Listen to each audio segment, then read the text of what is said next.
जाने का क्रम बंद कर दे, थोड़ा सा कार्यकर्ता वहां रोक करके रखें सबको। सभी लोग अपना स्थान ग्रहण करेंगे। पूजनीय आचार्य भगवंत गुरुदेव श्री 108 समय सागर जी महामुनिराज का सानिध्य प्राप्त होना और सुबह की शुरुआत हम सब की आचार्य श्री जी के महापूजन से होना और साथ ही साथ आचार्य श्री जी की अमृत वाणी का लाभ हम सबको मिलना, निश्चित ये हम सबके सातिशय पुण्य का उदय है। तब कहीं जाकर के आचार्य भगवंत की सन्निधि हम सबको प्राप्त हुई है और इस समय का, इस क्षण का हम सारे लोग सदुपयोग करते हुए एक एक क्षण को सातिशय पुण्य से अनुबंधित करने का प्रयास करेंगे। पूज्य गुरुदेव के चरणों में बारंबार नमोस्तु निवेदित करते हुए आज की इस धर्म सभा का शुभारंभ हम सभी लोग करेंगे। हमारे बीच कुमारी विदुषी जैन उपस्थित हैं, मंगलाचरण के लिए निमंत्रित होंगी। विदुषी जी जो कि वनस्थली में अध्ययनरत हैं, उन्हें निमंत्रित कर रहा हूं, कृपया वे आ जाएं।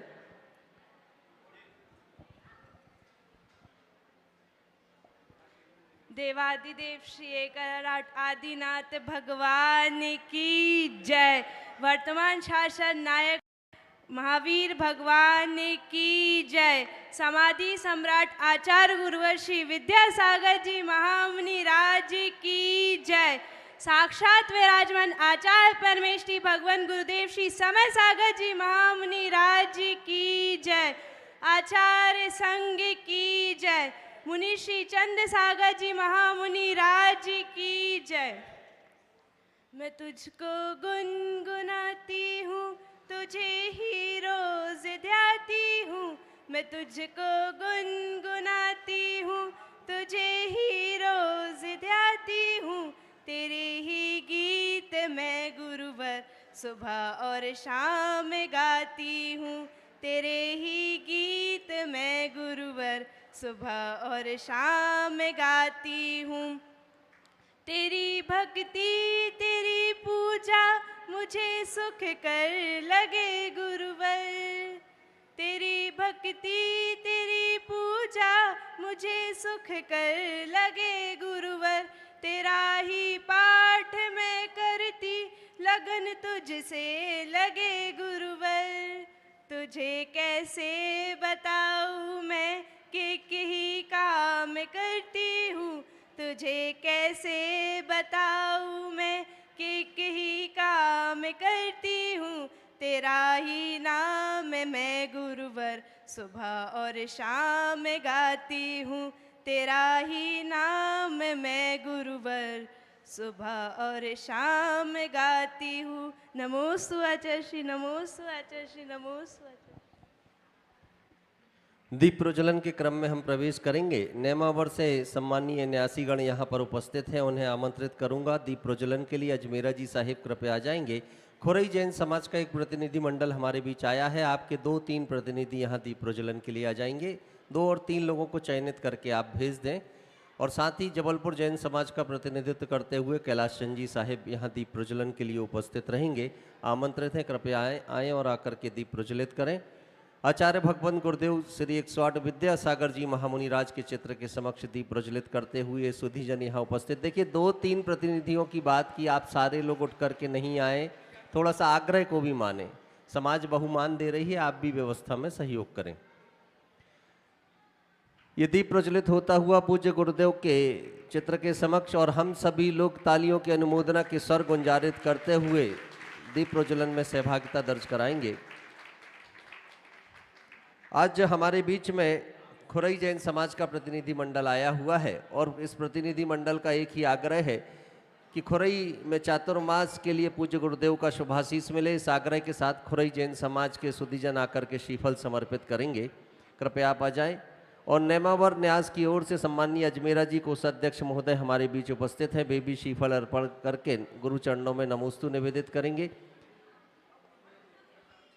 सुबोध कामरेड जी साहिब प्रसन्नहरि तीर्थ के न्यासी हमारे बीच उपस्थित हैं, जो कि प्रचार और प्रसार की जिम्मेदारी का निर्वहन पूर्व निष्ठा के साथ कर रहे हैं। सुबोध कामरेड जी, जिनके माध्यम से प्रतिदिन पूरा संस्कारधानी जबलपुर आचार्य श्री जी के प्रवचनों को समाचार पत्रों के माध्यम से घर में पठन कर रहा है। मैं आमंत्रित करूंगा सुबोध जी कामरेड साहिब आकर के गुरु चरणों में नमन करें, नमोस्तु निवेदित करें।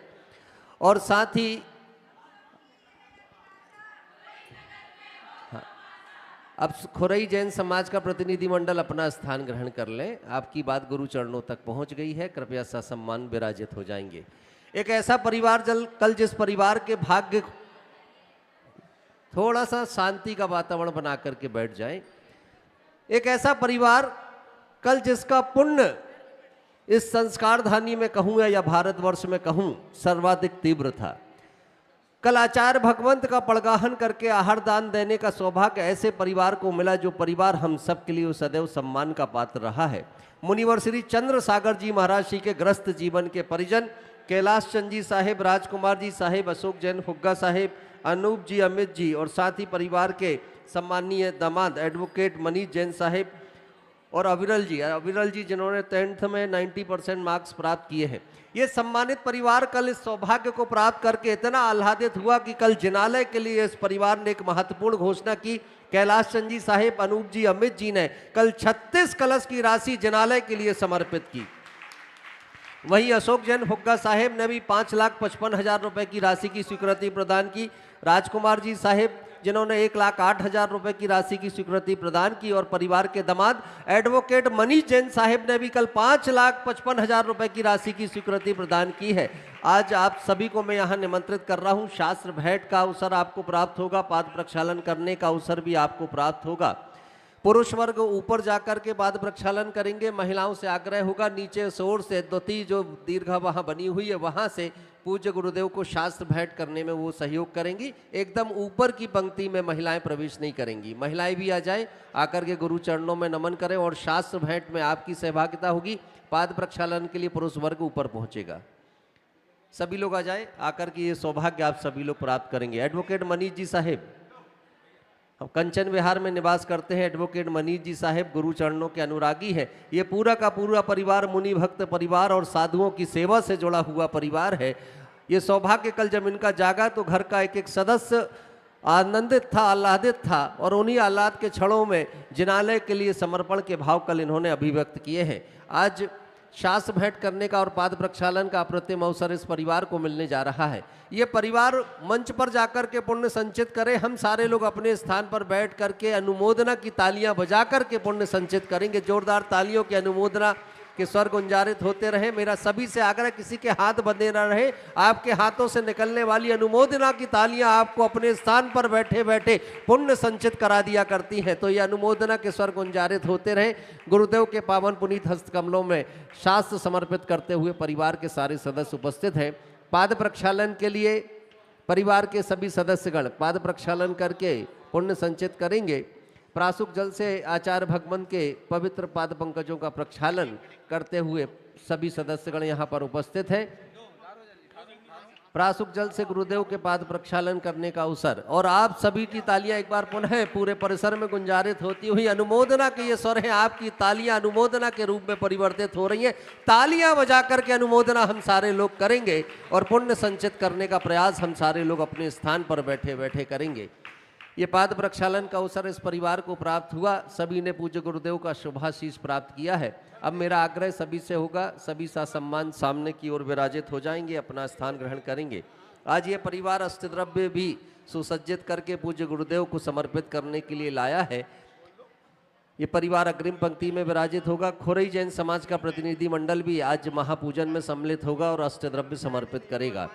तो मेरा आग्रह होगा, खुरई जैन समाज के 3-4 प्रतिनिधि जो हैं, जब पूजा की स्थापना होगी मंच के समीप आकर के वो स्थापना करेंगे और आचार्य श्री जी की महापूजन कराने के लिए मेरा सम्मानीय दीदी जी से आग्रह होगा, कृपया गुरु जी की महापूजन संपन्न कराने की कृपा करें। बोले संत श्रोमणी आचार्य भगवान गुरु विद्यासागर जी महामुनि राज की जय। बोले विद्या श्रोमणी आचार्य गुरुवर्ची समय सागर जी महामुनि राज की जय। आचार्य संघ की जय। गुरु ही तुम्हें मुक्ति दिलाएंगे, दुख में सदा काम आएंगे। भूल न जाना अपने गुरुवर को, हर हाल में गुरु ही निभाएंगे। मेरे मन वीणा के तारे हरदम गुरु का नाम पुकारे। मेरे मन वीणा के तारे हरदम गुरु का नाम पुकारे। मैंने गुरु से लगा ली लगन, लगा ली मैंने गुरु से लगा ली लगन। आचार्य श्री जी के चरणों में हम झुका रहे अपना माथा, जिनके जीवन की हलचर्या बन पड़ी स्वयं ही नवगाथा।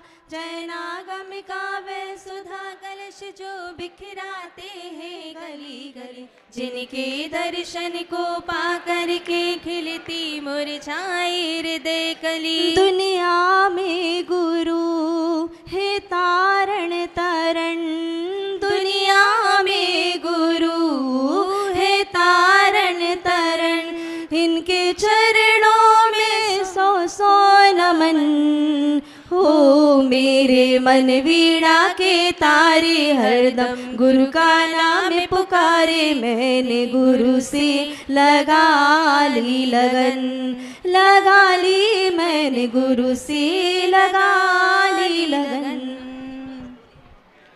ओम रूम आचार्य गुरुवर्षि विद्यासागर जी महामुनिंद्र, आचार्य गुरुवर्षि समय सागर जी महामुनिंद्र। अत्र अवतर संवोषट इति आह्वाननम्। ओम रूम परम पूज्य आचार्य गुरुवर्षि विद्यासागर जी महामुनिंद्र, आचार्य गुरुवर्षि समय सागर जी महामुनिंद्र। अत्र तिष्ठ तिष्ठ ठठ स्थापनम्। जय हो जय हो। ओम रूम परम पूज्य आचार्य गुरुवर्षि विद्यासागर जी महामुनिंद्र, आचार्य गुरुवर्षि समय सागर जी महामुनिंद्र।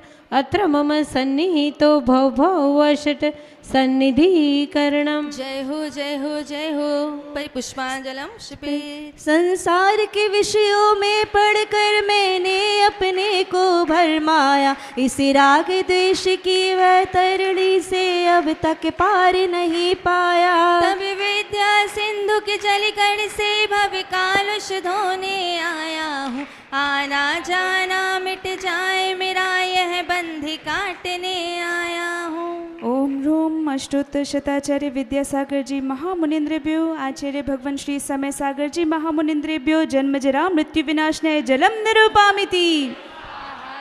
क्रोध अनल में चले चले कर अपना सर्वस्व लुटाया है। निज शांति स्वरूप न जान सका जीवन भरे से भुलाया है। चंदन सम शीतलता पाने अब शरण आपकी आया हूँ। संसार ताप मिट जाए मेरा चंदन वंदन को लाया हूँ। ओम ह्रूम अष्टोदशाचार्य श्री विद्यासागर महामुनिंद्राय, श्री समय सागर महामुनिंद्राय, संसार ताप विनाशनाय चंदनम निर्वपामीति स्वाहा। जड़ को ना मैंने जड़ समझा नहीं, अक्षय निधि को पहचाना। अपने तो केवल सपने थे भ्रम और जगत का भटकाना। चरणों में अर्पित अक्षत है, अक्षय पद मुझको मिल जावे। तुम ज्ञान करुण की किरणों से मम हृदय कमल भी खिल जावे। ओम ह्रूम अष्टोदशाचार्य श्री विद्यासागर महामुनिंद्राय, श्री समय सागर महामुनिंद्राय, अखंड अक्षय पद प्राप्त अक्षता निर्वपामीति स्वाहा। इन विषय भोग की मदरापी में बना सदा से मत वाला। तृष्णा को तृप्त करे जितनी उतनी बढ़ती इच्छा ज्वाला। मैं काम भाव विध्वंस हेतु मन सुमन चढ़ाने आया हूँ। यह मदन विजेता बन न सके, यह भाव हृदय में लाया हूँ। ओम ह्रूम अष्टोदशाचार्य श्री विद्यासागर महामुनिंद्राय, आचार्य गुरुवर्षि समय सागर महामुनिंद्राय, काम बाण विध्वंसनाय पुष्पम निर्वपामीति स्वाहा।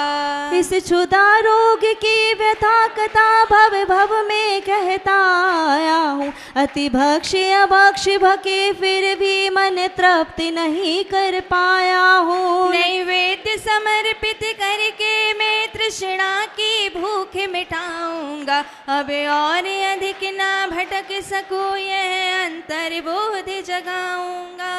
ओम ह्रूम अष्टोदशताचार्य श्री विद्यासागर महामुनिन्द्रेभ्यो आचार्य गुरुवर्षि समय सागर महामुनिन्द्रेभ्यो शुदारोग विनाशनाय नैवेद्यम निर्वपामीति स्वाहा स्वाहा। मोहांधकार से व्याकुल होने जिको नहीं मैंने पहचाना, मेरा आगे द्वेष में लिप्त रहा, इस हाथ रहा बस पछताना। यह दीप समर्पित है गुरुवर मेरा, तम दूर भगा देना, तुम्हें ज्ञान दीप की बाती से ममे अंतर दीप जला देना। ओम ह्रूम अष्टोदशताचार्य श्री विद्यासागर महामुनिन्द्रेभ्यो आचार्य गुरुवर्षि समय सागर महामुनिन्द्रेभ्यो मोहांधकार विनाशनाय दिव्य दीपम निर्वपामीति स्वाहा। इन्हें अशुभ कर्म ने घेरा है, मैंने अब तक यह माना था, पाप कर्म तज पुण्य कर्म को चाह रहा अपनाना था। शुभ अशुभ कर्म सभी रिपुदल है, मैं इन्हें जलाने आया हूँ, इसलिए आपके चरणों में यह धूप चढ़ाने आया हूँ। ओम ह्रूम अष्टोदशताचार्य श्री विद्यासागर महामुनिन्द्रेभ्यो आचार्य गुरुवर्षि समय सागर महामुनिन्द्रेभ्यो अष्ट दुष्ट कर्म दहनाय दिव्य धूपम निर्वपामीति स्वाहा। भोगों को इतना भोगा कि खुद को ही भोग बना डाला, साधे और साधक का अंतर मैंने आज मिटा डाला। मैं चिदानंद में लीन रहूं, पूजा का यह फल पाना है, पाना था जिसके द्वारा वह मिल बैठा मुझे ठिकाना है। ओम ह्रूम अष्टोदशताचार्य श्री विद्यासागर महामुनिन्द्रेभ्यो आचार्य गुरुवर्षि समय सागर महामुनिन्द्रेभ्यो मोक्ष महाफल प्राप्त फलम निर्वपामीति स्वाहा। जग के वैभव को पाकर के निश्चित दिन के साल मस्त रहा, चारों गतियों की ठोकर को खाने में ही अभ्यस्त रहा। मैं हूँ स्वतंत्र ज्ञाता दृष्टा, मेरा पर से क्या नाता है, कैसे अनर्घ पद पा जाऊं, यह अरुण भावना भाता है। ओम ह्रूम अष्टोदशताचार्य श्री विद्यासागर महामुनिन्द्रेभ्यो आचार्य गुरुवर्षि समय सागर महामुनिन्द्रेभ्यो अनर्घ पद प्राप्त अर्घम निर्वपामीति स्वाहा। भावों की निर्मल सरता में अवगाहन करने आया हूँ, सबका सारा दुख दर्द हरो ये अर्घ भेटने आया हूँ। हे तपो मूर्ति है आराधक, हे योगीश्वर है महासंत, हे अरुण कामना देख सके युग युग तक आगामी। गुरु का कर्ज है सबसे भारी, इनकी ऋणी है दुनिया सारी, है पावन बड़े गुरुवर के चरण, है पावन बड़े गुरुवर के चरण, करो हृदय से निकावरण। हो मेरे मन वीणा के तारे हरदम गुरु का नाम पुकारे, मेरे मन वीणा के तारे हरदम गुरु का नाम पुकारे। मैंने गुरु से लगा ली लगन, लगा ली मैंने गुरु से लगा ली लगन। ओम ह्रूम अष्टोदशताचार्य श्री विद्यासागर महामुनिन्द्रेभ्यो आचार्य गुरुवर्षि समय सागर महामुनिन्द्रेभ्यो जयमाला पूर्णार्घम निर्वपामीति स्वाहा। जिनकी चर्या में चर्चा में श्री मूलाचार्य समाया है, श्री शांति वीर शिव ज्ञान तथा विद्या गुरुवर से पाया है। जयवंत रहो इस धरती पर हम भक्तों का उद्धार करो, आचार्य समय सागर गुरुवर ये अष्ट द्रव्य स्वीकार करो। ओम ह्रूम अष्टोत्तर आचार्य गुरुवर्षि समय सागर जी महामुनिन्द्राय अनर्घ पद प्राप्त अर्घम निरूपामिति स्वाहा। आप सभी से अब आग्रह अपना स्थान ग्रहण कर लें, जल्दी से बैठ जाएंगे आप सभी लोग, अपना स्थान ग्रहण करें। हमारे बीच में महाराष्ट्र नागपुर से सत्यन जैन साहिब उपस्थित हैं। गुरु चरणों में श्रीफल अर्पण के लिए सभी ने निमंत्रित होंगे। सत्येंद्र जैन साहिब कृपया आ जाएं और आकर के श्रीफल समर्पित करेंगे। बाकी सभी लोगों से मेरा निवेदन है, आप अपना स्थान ग्रहण करें। जो जिस क्रम में आ रहा है पीछे से ही वहीं से नमोस्तु करके सभी लोग बैठते चलेंगे और मात्र 60 सेकंड का आज समय लेंगे शिलादान के लिए, चूँकि समय बहुत अधिक हो चुका है। उन सौभाग्यशाली नामों की प्रतीक्षा हम सब के बीच में है जो तिलवारा घाट में निर्मित होने वाले तीर्थ रूपी उस जिनालय में अपनी चंचला लक्ष्मी का सदुपयोग करते हुए पुण्य संचित करेंगे। मात्र 5100 रुपये राशि के माध्यम से शिलादान करके एक तीर्थ के निर्माता होने का सौभाग्य आप सभी को मिल सकता है। जिनका भी मन बने, जिनका भी भाव हो, जल्दी से अपने नाम कार्यकर्ताओं तक पहुंचा देंगे। शिलादान का ये अवसर है और एक तीर्थ के निर्माण में ये शिला आपके माध्यम से लगने जा रही है। मैं आग्रह आप सबसे करूंगा, जिनका भी मन बनता हो, मात्र 60 सेकंड के बाद इस क्रम को हम विराम दे देंगे। आप वो भाग्यशाली श्रावक हो सकते हैं जिनका दिया गया दान किसी तीर्थ के निर्माण में लगेगा। तो बारंबार आग्रह मेरा आप सभी से होगा कि शिलादान के लिए आप सबके नाम आमंत्रित हैं। जो भी नाम इस 7 सेकंड में आ जाएंगे उनका वाचन करके इस क्रम को हम विराम दे देंगे। महिलाएं भी शिलादान करने का सौभाग्य प्राप्त कर सकती हैं। ये आपके हिस्से में सीधा सीधा पुण्य पहुंचेगा कि एक तीर्थ के निर्माण में आपने चंचला लक्ष्मी का समर्पण किया और आपके द्वारा दी गई शिलाओं के माध्यम से एक तीर्थ का निर्माण हुआ। तो जिन्हें भी शिलादान करनी है जल्दी से अपने नाम यहां तक पहुंचाते चलेंगे। छोटी सी राशि 5100 रुपए और पुण्य कितना बड़ा है कि तीर्थंकर भगवान के तीर्थ के निर्माण में आपका दिया गया दान लगा। तो मैं आग्रह आप सबसे करूंगा, आप सारे लोग शिलादान करने का साथ ही पुण्य अवश्य संचित करें। एक एक शिला समर्पित करके वो भाग्यशाली श्रावक बने जिन्होंने एक तीर्थ के निर्माण के लिए अपने भाव बनाए।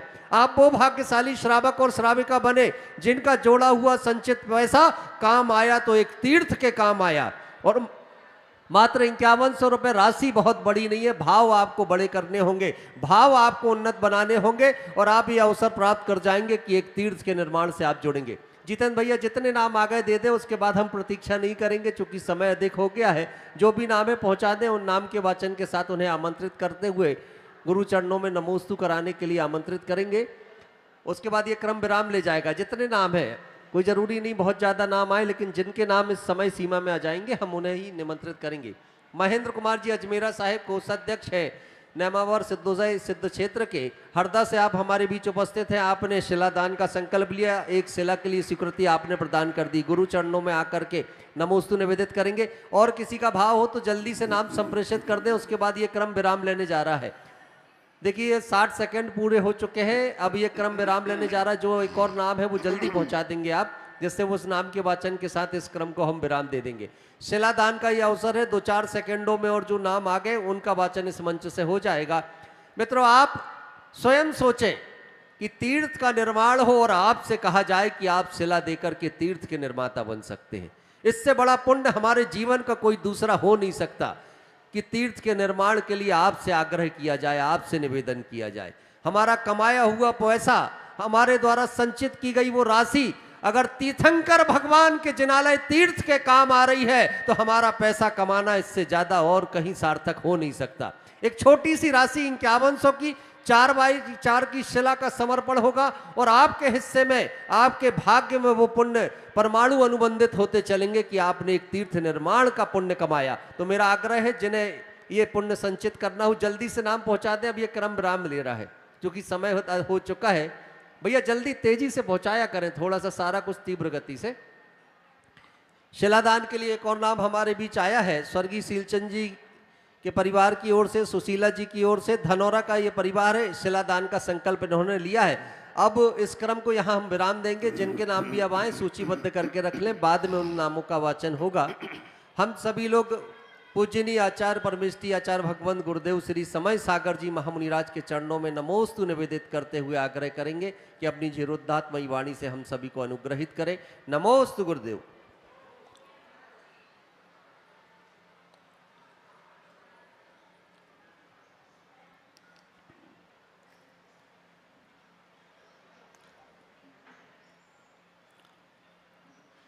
ओम नमः शुद्धेभ्यः, ओम नमः शुद्धेभ्यः, ओम नमः शुद्धेभ्यः।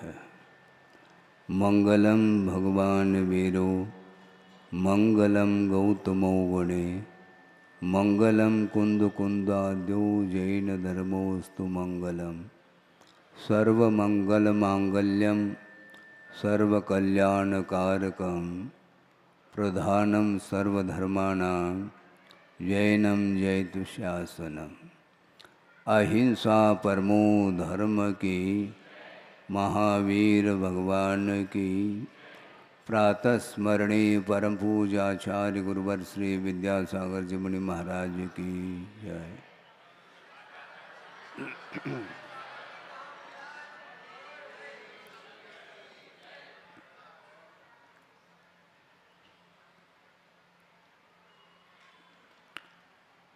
सूरज चांद छिपे निकले, ऋतु फिर फिर कर आवे, और प्यारी आयु ऐसी बीते पता नहीं पावे। वैसे पता तो है आपको कि लगभग 2 महीने व्यतीत हुए हैं, लेकिन पता नहीं पावे कह रहे हैं। यह क्रम रुक नहीं सकता। इसलिए नहीं रुक सकता, ये सिद्धांत है, ये वस्तु की व्यवस्था है। द्रव्य का जो स्वरूप है वह कभी भी परिवर्तित नहीं हो सकता, चाहे वह वस्तु अथवा द्रव्य का परिणमन स्वाभाविक रूप में हो अथवा वैभाविक रूप में हो। परिणमन निरंतर होता रहता है, इसी का नाम द्रव्य है। क्योंकि पर्याय की दृष्टि से वही द्रव्य अनित्य सिद्ध होता है और द्रव्यार्थिक नय की अपेक्षा से वह वस्तु नित्य सिद्ध हुआ करती है। पर्याय प्रति समय परिवर्तित हो रही है, किंतु फिर भी पहचान बनी हुई है कि अमुक व्यक्ति को कल हमने अमुक स्थान पर देखा था, यह वही व्यक्ति है। यह जो पहचान है ये द्रव्य की अपेक्षा से पहचान बनती है। पर्याय की अपेक्षा से कोई भी पहचान नहीं बन सकती, क्योंकि वह पर्याय एक समयवर्ती हुआ करती है, जिसको अर्थ पर्याय की संज्ञा दी है।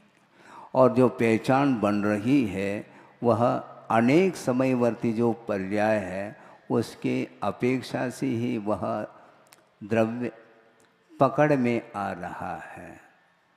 आप 80 साल के हो गए हैं, यह जो पहचान है यह अनेक समयवर्ती पर्याय को लेकर के ही हम पहचान कर पा रहे हैं। कोई व्यक्ति आता है, हमें आप पहचानते हो? हमारी पहचान है आपको, आपकी पहचान मुझे नहीं है, हमने कहा है। क्योंकि जो आप खड़े हो यह आपकी स्वाभाविक परिणति नहीं है। आत्मा की जो स्वाभाविक परिणति है वही सही पहचान मानी जाती है। ये भाई है, ये बहन है, ये माँ है, ये पिता है, और अन्यान्य जो कुछ भी रिश्ते नाते हैं वो रिश्ते रहते हैं। वो हाँ, वह शाश्वत नहीं। लीकेज जिसको बोलते हैं, घड़ा भर लिया अपने पानी से और उसमें से वह छिद्र होने के कारण वह पानी रिस रहा है, इसी को बोलते हैं रिश्ता। वह हमेशा रिश्ता रहता है। वो भिन्न भिन्न पर्यायों में भी वह रिश्ता ही रहता, क्योंकि इसी को बोलते हैं पर्याय। पर्याय स्थायी नहीं हुआ करती है, पर्याय नित्य नहीं हुआ करती है, वह अनित्य है। अनेक समयवर्ती होना अलग वस्तु और शाश्वत होना अलग वस्तु है। तो अवस्था की दृष्टि से वस्तु नित्य नहीं है किंतु अनित्य है। इसलिए इस अनित्य भावना को लेकर के कुछ विषय आपके सामने रखना चाह रहा हूँ। जो कुछ भी देखने में आ रहा है वह वस्तुतः वस्तु नहीं, वस्तु की परिणति है। आप अपने आप को बहुत अनेक प्रकार के सौंदर्य प्रसाधन चीज़ों के द्वारा इस शरीर को संस्कारित कर सकते हैं, डेकोरेट कर सकते हैं। वस्त्र आभूषण आदि के माध्यम से इसको सजाया जा सकता है और उसके माध्यम से वह आकर्षण का केंद्र बन सकता है। किंतु ये जो आकर्षण का केंद्र है ये वस्तु का स्वरूप नहीं, किंतु ये वस्तु की वैभाविक परिणति है, स्वाभाविक परिणति नहीं। वस्तुतः जीव की जो स्वाभाविक परिणति है वह शुद्ध अवस्था है। यहाँ पर एक व्यक्ति की भी वह परिणति देखने में नहीं आ रही। यहाँ पर है क्या शुद्ध परमेष्टि है? और सिद्ध कर लें तो शक्ति के रूप में शुद्धावस्था आपके भीतर है, अभिव्यक्त नहीं है वह परिणति, वह अवस्था अभिव्यक्त नहीं, किंतु आपके भीतर सिद्धत्व रूप जो पर्याय है वह शक्ति के रूप में विद्यमान है। इसलिए पुरुषार्थ करने की आवश्यकता है। यदि शक्ति के अपेक्षा से भी यदि आपके अंदर सिद्धत्व पर्याय विद्यमान नहीं है तो ये मोक्ष पुरुषार्थ करने की क्या सार्थकता?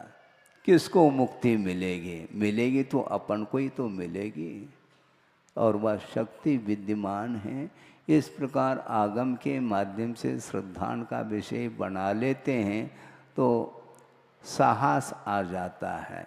हाँ, हमारे भीतर भी वह प्रभुत्व शक्ति विद्यमान है, भले ही वर्तमान में प्रभु नहीं है। प्रभु की आराधना करते करते ही भीतर जो प्रभुत्व शक्ति है वह शक्ति, उस शक्ति को उद्घाटित किया जा सकता है। उद्घाटित करना अभी तक उद्घाटित नहीं हुआ है। हाँ, और परिचय देते चले जाओ, लेकिन अभी तक आत्म तत्व का परिचय नहीं प्राप्त हुआ है। प्राप्त करना है क्या? नहीं है? करना है, सही कहना तो पड़ेगा, क्योंकि जब तक उस ओर आपकी दृष्टि नहीं जाएगी, श्रद्धान का जब तक विषय नहीं बनेगा, तब तक हमारे कदम उस ओर नहीं बढ़ सकते। अभी चर्चा चल रही थी प्रतिभा मंडल की बहनों के बीच में, एक प्रसंग निकला था काल परावर्तन को लेकर के। बहुत विचित्र परिणमन है। एक प्रसंग आपके सामने रख रहा हूँ, इससे संबंध बस का जुड़ सकता है कि राज दरबार में जनता बैठी है। शायद संभव है राजा के द्वारा ही यह प्रश्न रखा गया हो कि 27 में से 10 निकल गए तो माइनस क्या रहेगा? आप सुन रहे हैं? बहुत सीधा सा गणित है महाराज।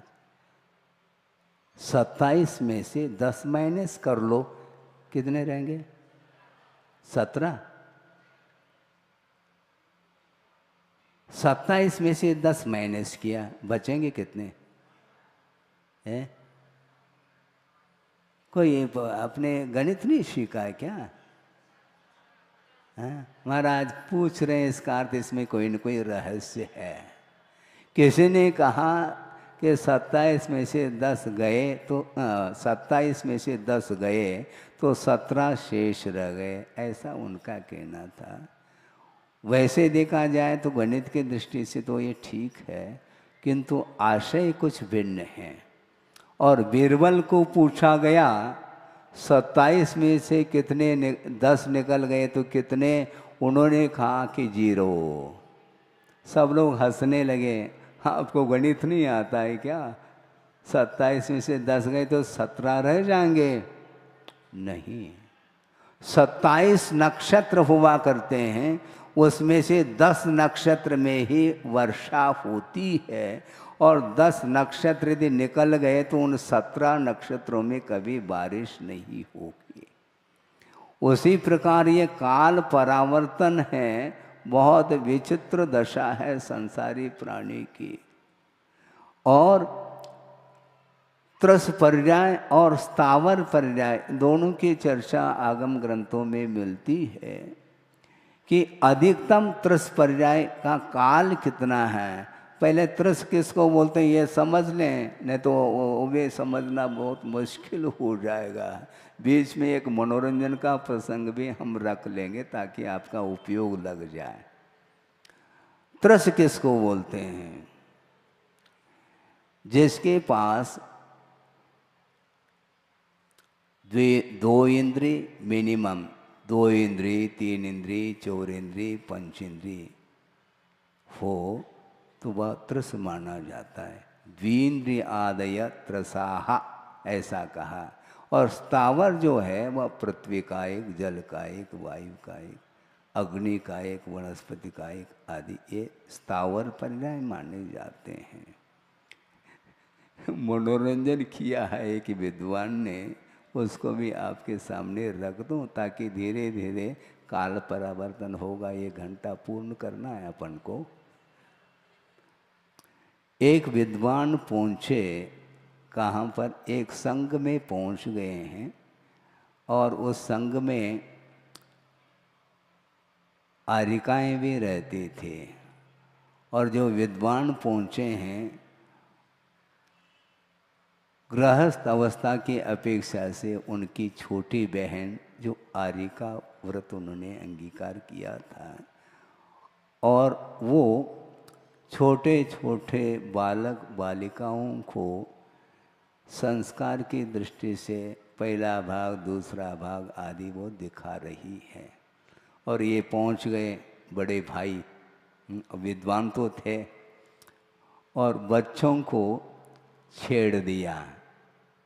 बच्चों बताओ, तुम्हारी माताजी त्रस है क्या स्थावर? अब बच्चों ने सोचा, क्योंकि त्रस जो होते हैं वो कीड़े मकोड़े होते हैं, हमारी माताजी कीड़े मकोड़े थोड़ी हैं, हमारी माताजी तो स्थावर है, ऐसा बोल दिया बच्चों ने। ये मनोरंजन किया। वस्तुतः होता क्या है, बच्चों में वह ज्ञान रह नहीं पाता है कि वस्तुतः त्रस बोलते किसको। द्विंद्रिय से लेकर के संगी पंचेंद्रिय तक त्रस ही माने जाते हैं। इसलिए माताजी कीड़े मकोड़े नहीं, संगी पंचेंद्रिय है ना, लेकिन ध्यान उस ओर नहीं जाता है, इसलिए हमारी माताजी तो स्थावर है, ऐसा बोल दिया है। इसको बोलते हैं बुद्धि काम नहीं करती है छोटे अवस्था में। और आप लोगों को बताने की आवश्यकता इसलिए नहीं क्योंकि आप बड़े हो गए, दद्दा हो गए, बब्बा भी हो गए, अब आपको क्या समझाना। हमें समझाने की आवश्यकता नहीं है, क्योंकि गुरुदेव ने ये कहा है कि महावीर भगवान की उम्र जो है 72 वर्ष की थी, और इस सभा में मेरे ख्याल से 72 को पार करके 10 साल और अधिक आयु वाले भी मिल सकते हैं। 82 साल की उम्र वाले भी, 90 साल की उम्र वाले भी मिल सकते हैं। इस अपेक्षा से महावीर भगवान से भी आपकी सीनियरिटी है, वो जूनियर, क्योंकि 72 साल की उम्र है, और 10-15 साल आप और जी गए तो संसार का जो अनुभव है वो उनसे 10-15 साल ज़्यादा है आपको। इसलिए आपको समझाने की कोई आवश्यकता मुझे नहीं पड़ेगी। यदि समझाने की आवश्यकता पड़ेगी तो मोक्ष मार्ग के अपेक्षा से परमार्थ क्षेत्र संबंधी थोड़ा ज्ञान हमें हो जाए तो हमें पर्याप्त है। तो मैं ये कह रहा था कि वस्तुतः काल परावर्तन बहुत विचित्र परावर्तन माना जाता है। त्रस पर्याय अर्थात द्विंद्रिय से लेकर के संगी पंचेंद्रिय तक जो त्रस-पर्याय मानी जाती है, तो उसका काल कितना है? 2000 सागर और कुछ विवक्षा से अधिक भी संभव है। इससे अधिक नहीं है। 2000 लगभग साल व्यतीत होने के उपरांत, 2000 साल नहीं, 2000 सागर प्रमाण काल व्यतीत होने के उपरांत उसको निश्चित रूप से स्थावर पर्याय को प्राप्त करना अनिवार्य सिद्ध होता है। यदि 2000 सागर के भीतर मोक्ष पुरुषार्थ करके मुक्त हो जाए तो कोई बाधा नहीं। यदि नहीं हो पाता है तो निश्चित रूप से निगोध का मुख देखना उसे पड़ेगा। 2000 सागर काल के भीतर मान लो पुरुषार्थ करके उसने मोहनी कर्म का पूर्णतः उपशमन करने का भी पुरुषार्थ किया है और पूरा का पूरा मोह उपशमित हुआ है, किंतु गाड़ी उसकी रिवर्स होगी, क्योंकि उपशमन किया है, क्षय नहीं किया है। ये उपशमन और क्षय क्या वस्तु है महाराज? मान लो आपको ज्वर आ गया और मेडिसिन आपने ले लिया, जो भी आयुर्वेदिक या और कोई भी पेती हो, और उस औषधि के माध्यम से वह तात्कालिक वह ज्वर उपशमन को प्राप्त हुआ है। टेम्परेचर, हाई टेम्परेचर 105, 6, 60 डिग्री तक वह ज्वर पहुंचा है और तात्कालिक औषधि का प्रयोग करने से वह नीचे आ जाता है, नॉर्मल हो जाता है, लेकिन पुनः बढ़ जाता है। इसी को बोलते उपशमन। और जो जड़ से समाप्त हो जाता है ज्वर, उसको बोलते हैं क्षायिक अवस्था।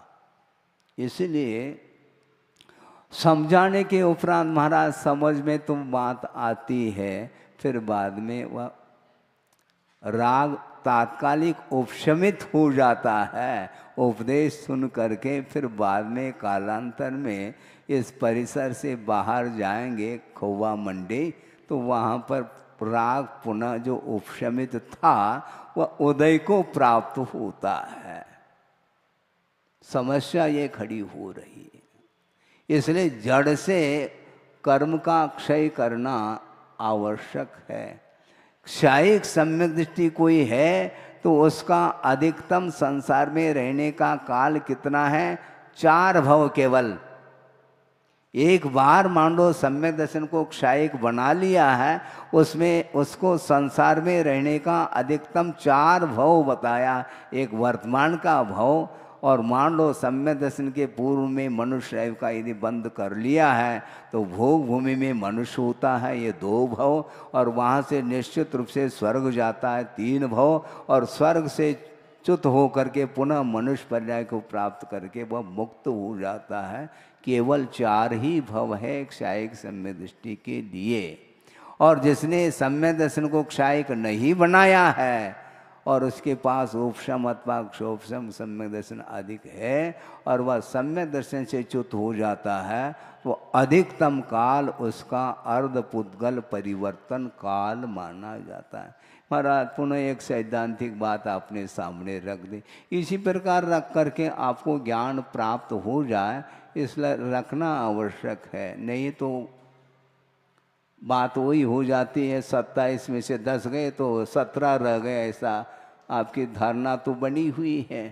क्योंकि यह प्राइमरी में भी जब इतना ज्ञान हो जाता है तो आप प्राइमरी से ऊपर उठ चुके हैं, तो इतना ही दिमाग आपका जाता है। इसलिए आचार्य ये कहना चाहते हैं कि वस्तुतः गाड़ी जो रिवर्स हो रही है वह न हो, उसको क्षायिक बनाने का पुरुषार्थ करना चाहिए। किंतु वह वर्तमान में वह सम्यक दर्शन क्षायिक नहीं हो सकता, क्योंकि दर्शन मोहनी की क्षपना जो होगी वह केवली अथवा श्रुत केवली के सन्निधि में होगी, उनकी पाद मूल में ही संभव है। यहाँ पर उस प्रकार की विशुद्धि न आपके पास है न हमारे पास है, इसलिए उसकी प्रतीक्षा करो। प्रतीक्षा करो। किसी ने कहा कि महाराज ऐसा आशीर्वाद दे दो आप, कैसा? मेरा जन्म चतुर्थ काल में हो। बहुत अच्छी बात कही है आपने, लेकिन ये ध्यान रखो चतुर्थ काल में एक इंद्रिय पर्याय भी मिलती है, ये ध्यान रखना। चतुर्थ काल मिल गया इसका अर्थ ये थोड़ी कि आप त्रस पर्याय को ही प्राप्त कर लें, क्योंकि ऊपर से जो स्वर्गीय देव हैं, पहले दूसरे स्वर्ग तक के देव, वे मरण को प्राप्त करके एक इंद्रिय पर्याय को भी प्राप्त करते हैं। और जिस समय उन्हें एक इंद्रिय पर्याय प्राप्त हो रही है, वहाँ पर चतुर्थ काल विद्यमान रह सकता है। इसलिए उस चतुर्थ काल ने तुम्हें क्या कर दिया? योग्यता भी तो चाहिए। आप सुन रहे हैं, काल एकमात्र निमित्त है। चतुर्थ काल में मुक्ति हो सकती है, होगी, किंतु उपादान हो तो मुक्ति होगी, नहीं तो लौट जाओ। कहाँ? घरे। घर लौटना पड़ेगा तुम्हें। चतुर्थ काल है ना महाराज, चतुर्थ काल है, किंतु चतुराई तुम्हारे अंदर है ही नहीं, हम क्या कर सकते हैं?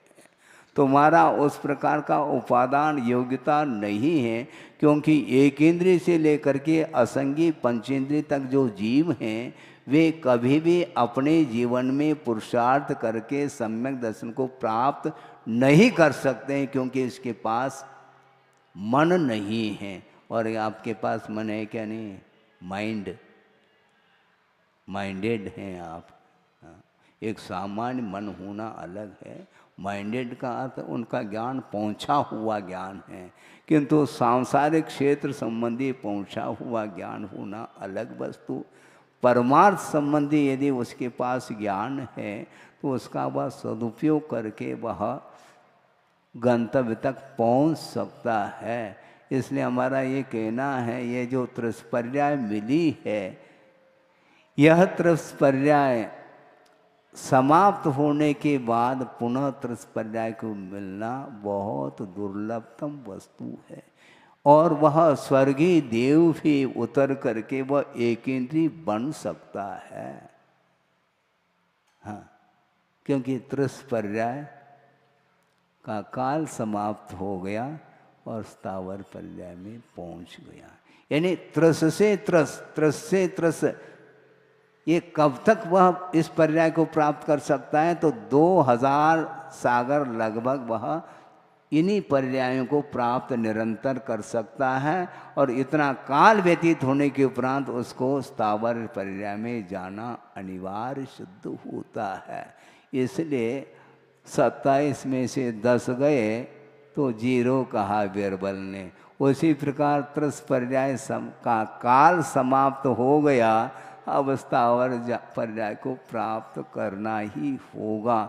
भले ही आप अंतर मुहूर्त के लिए चले जाओ, ये बात अलग है, और ज़्यादा काल के लिए चले जाओ तो काल अनंत निगोद मझार, बाजार नहीं, काल अनंत निगोद मझार, बीत्यो एकेंद्री तनधार, एक श्वास में 8-10 बार, जन्म्यो मर्यो भर्यो दुख भार, ऐसा कहा है। छड़ाला पढ़ लो। हाँ, चातुर्मास की भी कोई आवश्यकता नहीं महाराज, चातुर्मास की आवश्यकता है। हाँ, भले आप समय सार का स्वाध्याय कराओ या नहीं कराओ, चातुर्मास तो आपको करना है। भले आप छड़ाला लगाओ तो हम पढ़ लेंगे, शिविर में बैठ जाएंगे हम, लेकिन चातुर्मास को तो आपका होना चाहिए, कोई बाधा नहीं। लेकिन वस्तुतः समय का सदुपयोग करना चाहिए, नहीं तो समय तो निकल रहा है। समय कभी भी रिवर्स नहीं हो सकता। 12 बज गया है दिन का और 1 सेकंड हो गया मान लो, अब पुनः 12 बज करके 1 सेकंड होने के लिए 24 घंटा राउंड लेना पड़ेगा, तब जा कर के वह पुनः दिन का 12 बज करके वह 1 सेकंड हो जाता है। इसको बोलते हैं काल परावर्तन। काल रिवर्स नहीं हो सकता। इसलिए ये जो पर्याय मिली है, ये जो आर्यखंड का समागम हुआ है, उसमें भी उच्च कुल का समागम हुआ है, उच्च कुल में पैदा हुए हैं, उसमें भी इंद्रिय संपदा मिली है, सारे सारे इंद्रिय काम कर रहे हैं, शरीर निरोग भी है, और इसके उपरांत उसका सदुपयोग जो करता है तो उसके माध्यम से उसका विकास होना है। आंखें मिली हैं, देव दर्शन करिए आप, क्योंकि दोबारा आंख मिले कोई भरोसा नहीं है। इसलिए भगवान का दर्शन, गुरुओं का दर्शन, जिनवाणी का अवलोकन आदि करने के लिए ये आंखें मिली हैं। और मात्र आंखों से काम नहीं चलता, किंतु माइंड काम करता रहता है। मैं उपदेश दे रहा हूँ और आप सुन रहे हैं, लेकिन मन से सुनेंगे तो अर्थ समझ में आएगा, नहीं तो कानों में वह शब्द तो आ ही रहे हैं। हाँ, पक्षियों की भी आवाज़ आ सकती है ना। तो आवाज़ सुनना अलग वस्तु, किंतु उसका जो मीनिंग है वह महत्वपूर्ण है। आगमकार क्या कहना चाहते हैं उसको गौर से मन लगा करके ध्यान से पढ़ेंगे, और पढ़ करके उसके अनुरूप अपने जीवन को ढालने का जो पुरुषार्थ करता है, तब उसके पर्याय की सार्थकता सिद्ध होती है।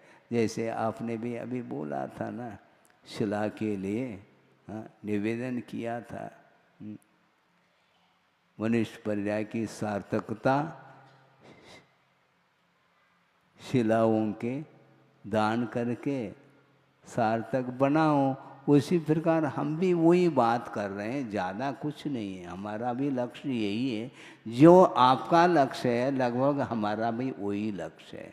क्योंकि धार्मिक क्षेत्र में आप आगे बढ़ रहे हैं अपने क्षमता के अनुरूप, और प्रभावना के लिए योगदान आपका भी बन रहा है। और प्रतिदिन मैं देख रहा हूँ कोई न कोई पुण्यार्जक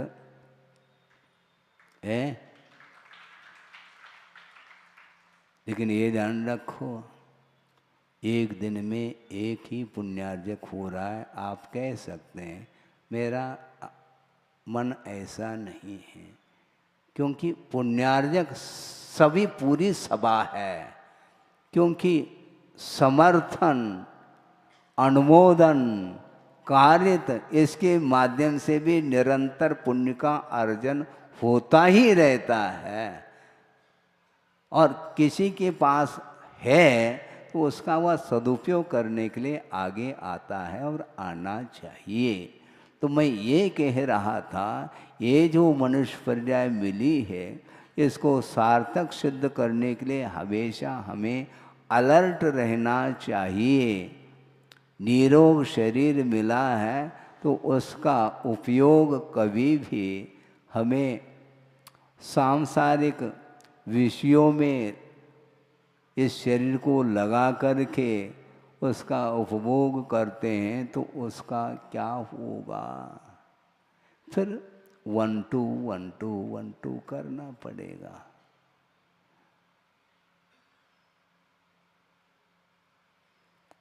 स्कूल चले गए, उसके पहले प्राइमरी में चले गए, फिर बाद में हाई स्कूल में चले गए, कॉलेज में चले गए, अनेक प्रकार की डिग्रियों को प्राप्त कर लिए।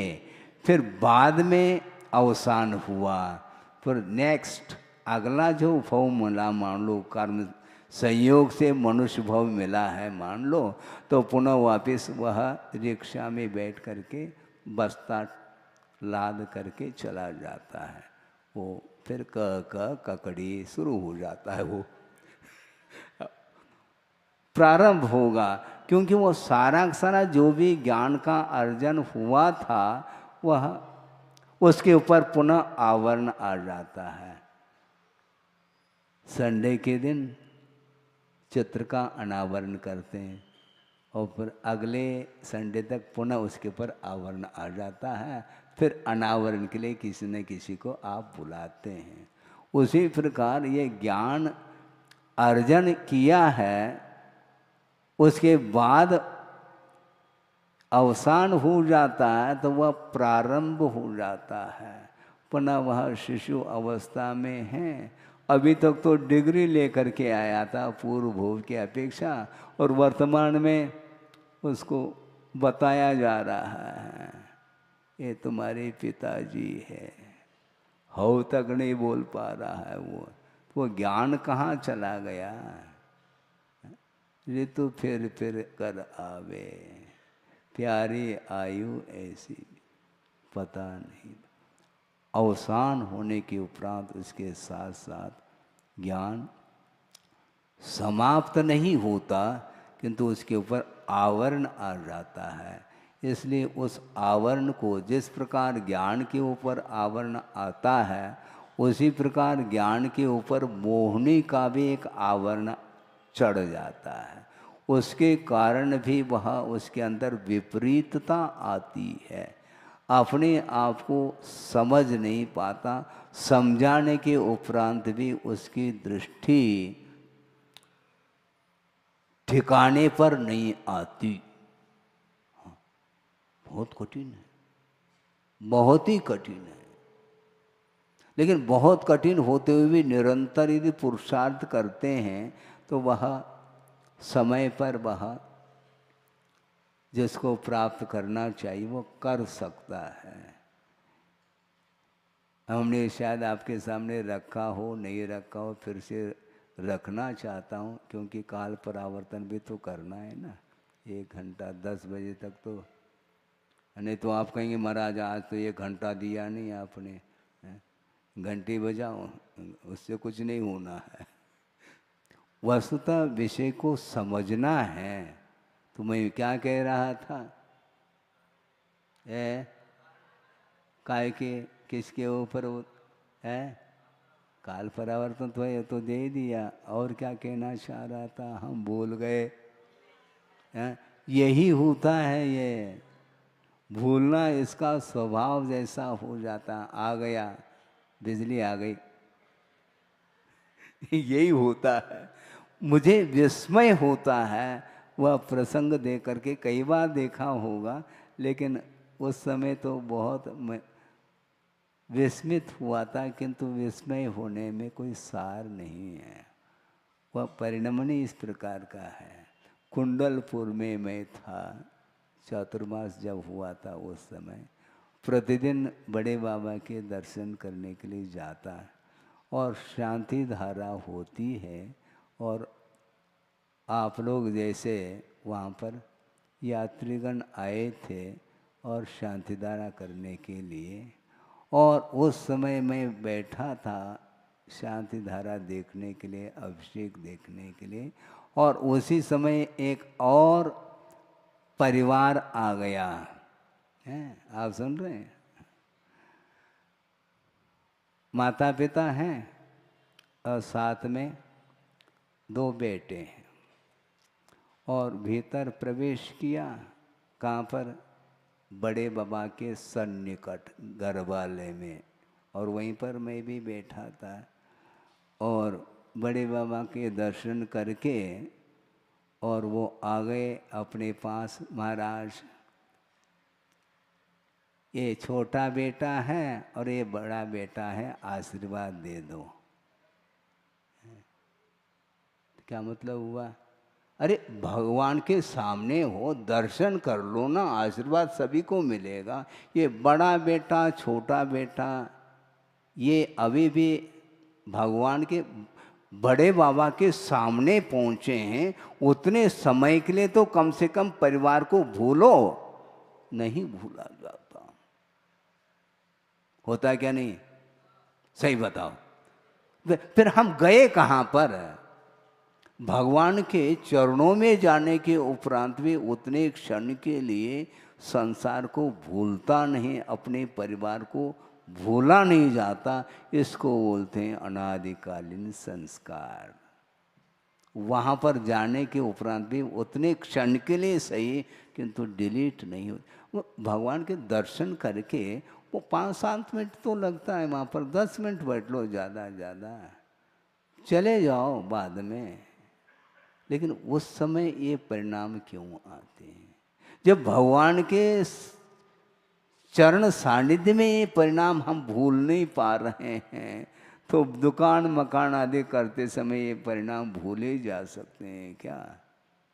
लगाओ त्रैराशिक, समझ में आ जाता, नहीं भूलने में आता। ऐसा होता क्यों महाराज? होता कुछ नहीं है, जो हुआ है वही रिपीट हो रहा है, इसी को बोलते हैं परावर्तन। इस प्रकार करते करते करते अनंत युग निकल गए हैं, इसके बाद भी इसके समझ में बात नहीं आती है। कैसी आएगी महाराज? घबराओ नहीं, आएगी। निरंतर हमें पुरुषार्थ ही करना पड़ेगा। हाँ, ये चर्चा की मतलब बात थी कि प्रत्येक जीव का इतिहास अनंतात्मक व्यतीत हुआ है, उसमें तीर्थंकर भी शामिल हुए हैं, ये ध्यान रखो। वृषभनाथ भगवान को मोक्ष हो करके निर्वाण को प्राप्त करके कितना समय व्यतीत हुआ? एक कोड़ा कोड़ी सागर लगभग, इससे ज़्यादा नहीं, क्योंकि चतुर्थ काल का जो प्रमाण है, परिमाण, वह 42,000 वर्ष कम एक कोड़ा कोड़ी है। उसके बाद ये और पंचम काल लगा हुआ है, तो 42,000 कम एक कोड़ा कोड़ी सागर व्यतीत हुआ है। उनको मुक्त हो करके उसके पूर्व में उनका अनंत काल हम और आपके अनुरूप ही व्यतीत हुआ है। प्रत्येक का काल अनंतात्मक है, इतिहास सबका इतिहास समान है। तो महाराज फिर हमें क्या होगा, हमारी क्या गत होगी? क्यों घबराते हो? जब उनका इतिहास अनंतात्मक व्यतीत हुआ, फिर भी उनको लाभ मिला है निर्वाण का, और पुरुषार्थ करने से निर्वाण का लाभ होता है। हाँ, इसलिए हम कहना चाहते हैं महाराज, कम से कम वीर निर्वाण महोत्सव यहीं पर हो जाए, भले ही हमें निर्वाण का लाभ हो या न हो। है टाले, देखो अपनी बात आ गई तो टाली के ऊपर टाली। हमें निर्वाण का लाभ हो या न हो महाराज, वीर निर्वाण महोत्सव यहीं पर हमें मनाने को मिल जाए। दिवाली देखो, भगवान तो जानते हैं कहाँ पर मनेगी वो दिवाली, कहाँ पर मनेगी? भारत में तो मनेगी, पक्की बात है, क्योंकि जबलपुर भी भारत के बाहर थोड़ी है, हैं? भारत के अंदर है क्या? नहीं, बिल्कुल इंडिया ने भारत को कहा है, तो भारत में ही जबलपुर आता है, हैं?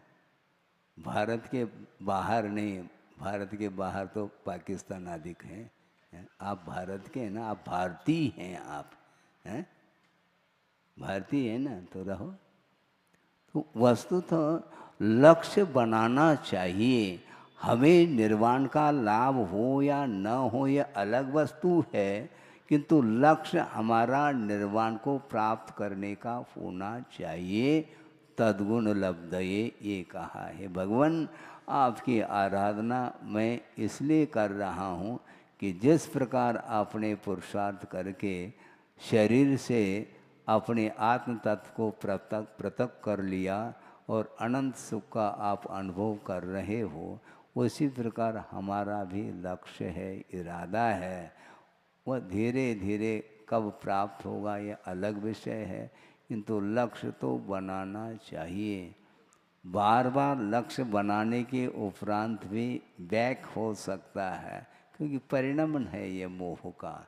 इसके उपरांत भी एक चींटी है, वह पुरुषार्थ कर रही है। इस धरती से दीवार के सहारे वह ऊपर चढ़ती चढ़ती चढ़ती छत तक पहुंचने को है और पुनः पैर फिसल जाता है, फिर धरती पर वह आती है, पुनः 1 2 1 2 चलेगा। जब अनंत भव व्यतीत हुए हैं तो फिर इस भव में आप चिंता क्यों करते हो? और आप लोग बोलते भी हैं, एक जीवन क्या सौ जीवन गुरुवर तुम्हें समर्पित है। भैया 100 जीवन की बात छोड़ो, एक भव तो कम से कम एक जीवन तो समर्पित कर लो। एक ही जीवन समर्पित कर लो, 100 की आवश्यकता नहीं, क्योंकि वह अंतरंग से समर्पण भाव जिसके अंदर है उसके लिए 100 भव की आवश्यकता नहीं, 100 जीवन की आवश्यकता ही नहीं। वह एक ही सीधा यहाँ से स्वर्ग जा कर के आएगा और मुक्त हो सकता है। ये स्वयं का पुरुषार्थ है, निजी पुरुषार्थ है। और पुरुषार्थ के लिए यथायोग्य जो सामग्री मिलती है पुण्य के उदय में, उसका सदुपयोग यदि करते चले जाएंगे तो निश्चित रूप से मनुष्य जीवन की सार्थकता सिद्ध हो सकती है। लेकिन अभी तक सार्थकता सिद्ध नहीं हो पाई, इसलिए वह काल परावर्तन करता है, जिसमें असंख्यात सागर व्यतीत हो जाते हैं। इसके बाद वह काल परावर्तन एक हो जाता है, पुनः वापस दूसरा काल परावर्तन प्रारंभ होता है। घड़ी रखी है, उसमें यदि सेकंड का कांटा न हो तो लगता है कि घड़ी बंद हो गई,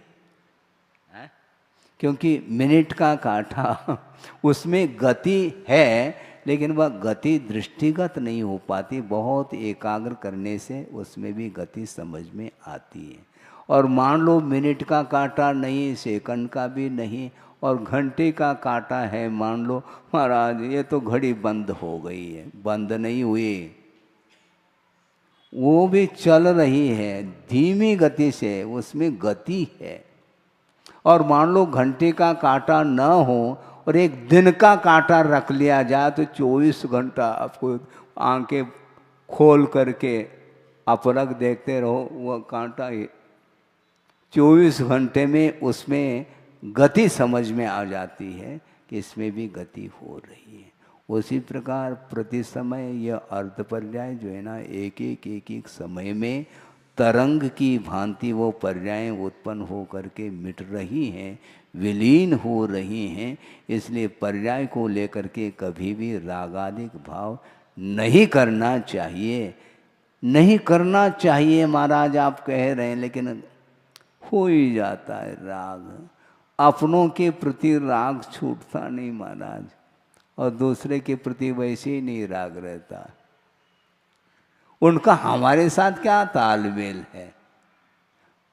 मित्र के प्रति थोड़ा बहुत अनुराग रह सकता है आपका, किंतु वह तात्कालिक है। प्लेटफार्म पर पहुंच गए, मित्र भी हैं और आप भी हैं, और वो किसी ट्रेन में बैठ गया और आप किसी ट्रेन में बैठ गए और निकल गए।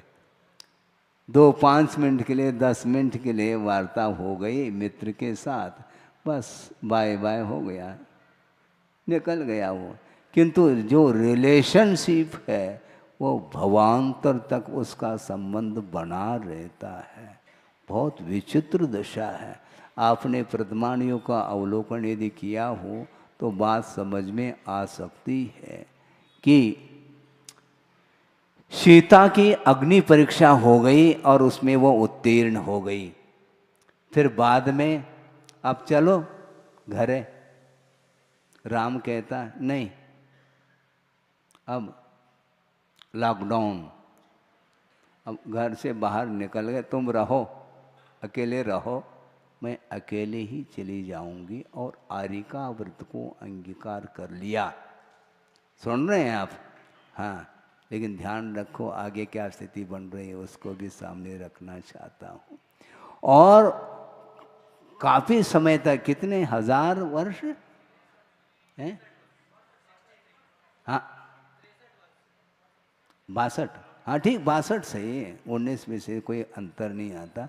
62 वर्ष तक उसने आर्यिका व्रत का पालन करके सल्लेखना पूर्वक समाधि मरण करके स्त्रीलिंग छेदन करके प्रत्येंद्र पद को प्राप्त कर लिया। हाँ, कर लिया। अब इधर राम दीक्षित हो गया है और वह ध्यान में लीन है और वह सीता आ गई है। प्रतीन्द्र पद प्राप्त किया, देव पद को प्राप्त किया, उसमें भी प्रतीन्द्र पद, किंतु देवी का रूप धारण करके राम के सामने आ करके वह नृत्य कर रही है हाव भाव के साथ। उद्देश्य क्या था? उद्देश्य ये था उसका कि तुम और मैं दोनों एक साथ मोक्ष चले। ये है, ये राग कहलाता है। समझ रहे हैं आप? आर्यिका व्रत धारण करके स्त्रीलिंग छेदन कर लिया, बहुत बड़ा पुरुषार्थ किया उसने। इसके उपरांत भी राग छूटता नहीं है। वहाँ से पुनः यहाँ आकर के उपसर्ग कर रही है, किंतु राम ध्यान से विचलित नहीं हुए।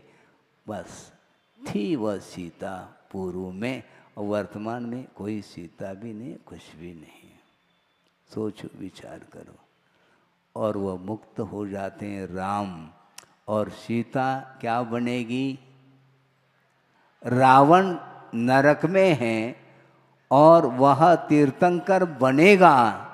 जिसने सीता का हरण किया था अज्ञान के कारण और वह नरक गया है, वहाँ से निकल करके वह तीर्थंकर होने वाला है और मोक्ष मार्ग के नेता बनेंगे।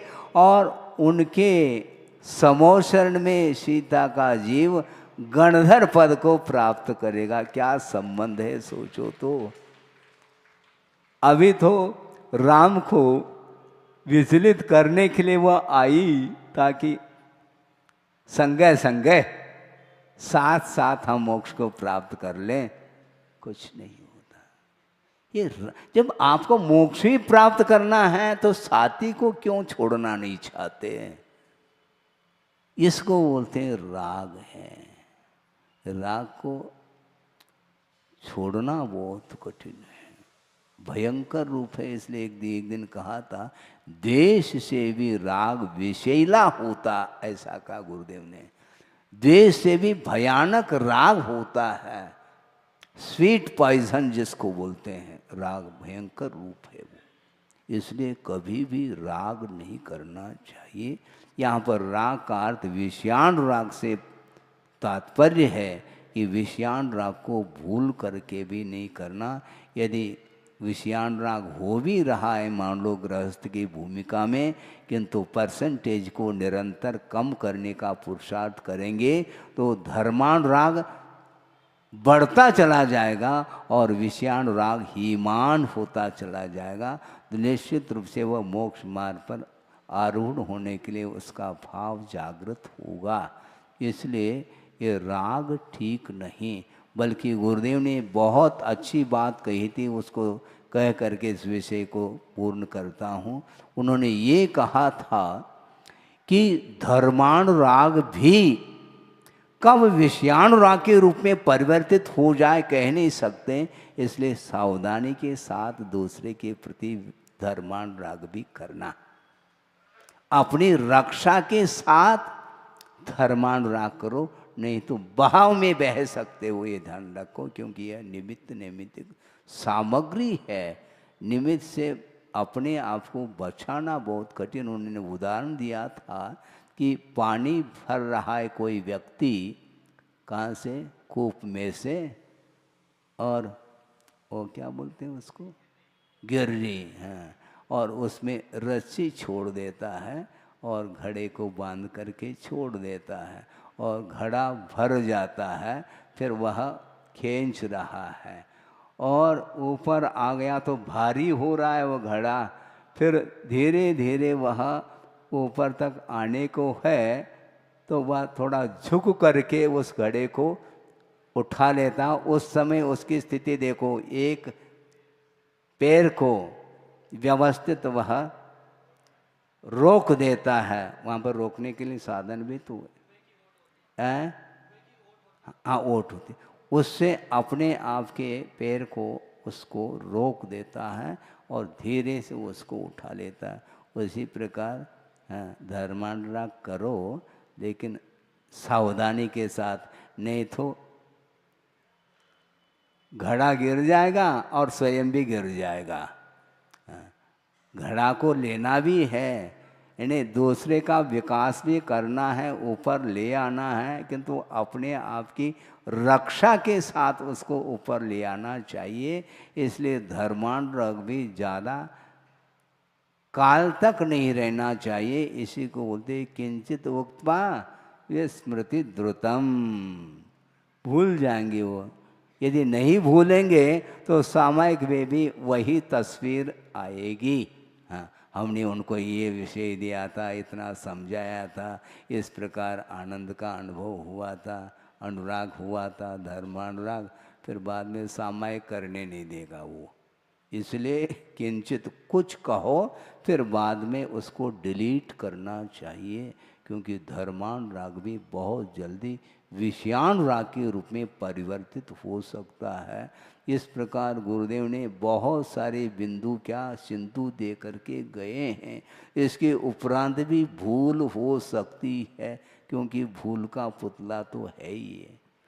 सावधानी के साथ हम चलेंगे तो निश्चित रूप से स्वयं का भी हित हो सकता है, और दूसरे का यदि उपादान है तो उसके हित में हम निमित्त बन सकते हैं। केवल निमित्त हैं, उसको भी पुरुषार्थ निरंतर करना चाहिए, और उसके माध्यम से ही सद्गति मिल सकती है, मोक्ष का लाभ हो सकता है।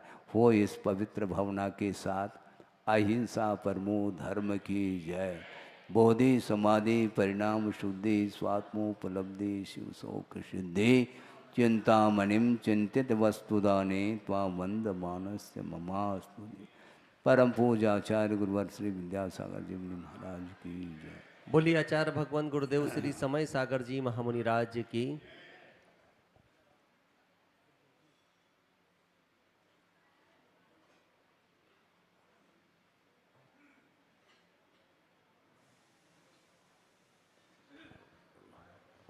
द्वादशांग जनवाणी माता की। जी महामुनि राज पर एक सिक्का जारी किया गया है। वो सभी सिक्के आप सबको प्राप्त हो सकते हैं। ये सिक्के आपको अगर अपने घरों में संग्रहित करना है तो लाडगंज जिनालय के कार्यालय से प्राप्त कर लें। अभी आप सबके लिए सिक्के उपलब्ध हैं। मेरा आग्रह होगा कि आप सभी लोग अपने अपने घर में कम से कम एक एक सिक्का अवश्य संग्रहित करके रखें, जिससे ये स्मृति रूप आपके घर में सदैव रहे। इस सिक्के की कीमत 3800 रुपये निर्धारित की गई है। आप सभी से आग्रह होगा लाडगंज जिनालय के कार्यालय से ये सिक्का आप सभी लोग प्राप्त करके अपने अपने घर में संग्रहित करके अवश्य रखें। पूज्य गुरुदेव के ऊपर ये सिक्का भारत सरकार के द्वारा जारी किया गया है और आप सबको ये अवसर मिल रहा है। 3900 राशि है इसकी। 3900 रुपये राशि में ये सिक्का आप सभी को प्राप्त हो सकता है।